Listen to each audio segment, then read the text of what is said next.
درود خدا بر شما. السلام علیکم. بسیار خواهش کردن که این پارچه شعری را قرائت کنم. می گفت خوش به حال آن کسی که دایما با عبادت است و دایما با یاد خداست. خوش به حالش.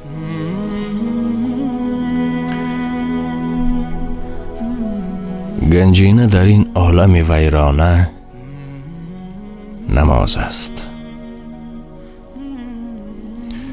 گنجینه این عالم ویرانه نماز است. توحید بود باده و پیمانه نماز است. به سجده به درگاه خدا ره نتوان یافت.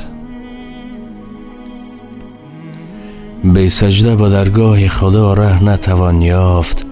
گر کعبه روانی در آن خانه نماز است.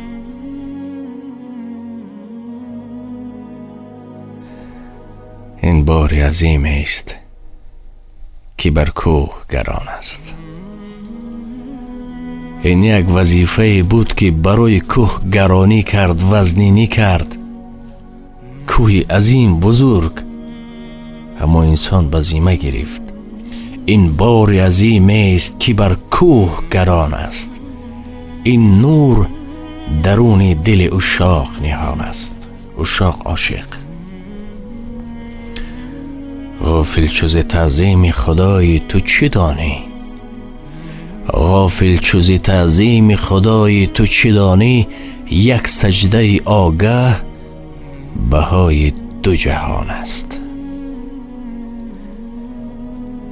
گر در دل تو درد و غم عشق خدا نیست، گر در دل تو درد و غم عشق خدا نیست، این صله و تسبیح تو جز بحر ریا نیست. گر اشک ز چشم تو روان نیست، گر اشک ز چشم تو روان نیست، یقین است که اندر دل سنگین تو یک ذره صفا نیست. اکنون برخیز ببین، برخیز که این عمر تو چون باد روان است. بینگر که اجل در پی هر پیر و جوان است. با گریه مصفا بکن آینه دل را، تا کی همه دعوای تو از روی زبان است. خدا نگهبانتون. گنجینه در این عالم ویران نماز است. توحید بود باده و پیمان نماز است. گنجینه در این عالم ویران نماز است. توحید بود باده و پیمان نماز است. بی سجده به درگاهی خدا ره نتوان برد. گر کعبه روانی در آن خانه نماز است. بی سجده به درگاهی خدا ره نتوان برد. گر کعبه روانی در آن خانه نماز است. این بار عظیم است که بر کوه گران است. این نور درونی دل عشاق نهان است. غافل چوز تعظیم خدای تو چی دانی؟ یک سجده آگه بهای دو جهان است. گنجینه در این عالمی ویران نماز است.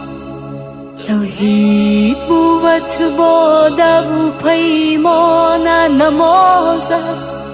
به سجده به درگاهی خدا ره نتوان برد. گر کعبه روانی دریان خانه نماز است.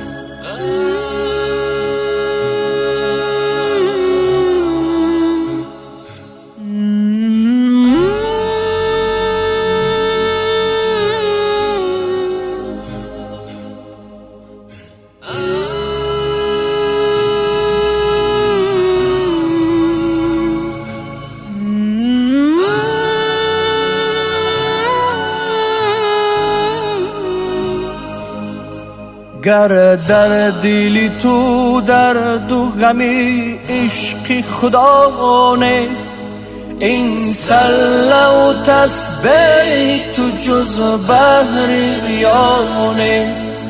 گر عشق زی چشمی تو روان نیست، یقین است که اندر دل سنگین تو یک ذره صفا نیست.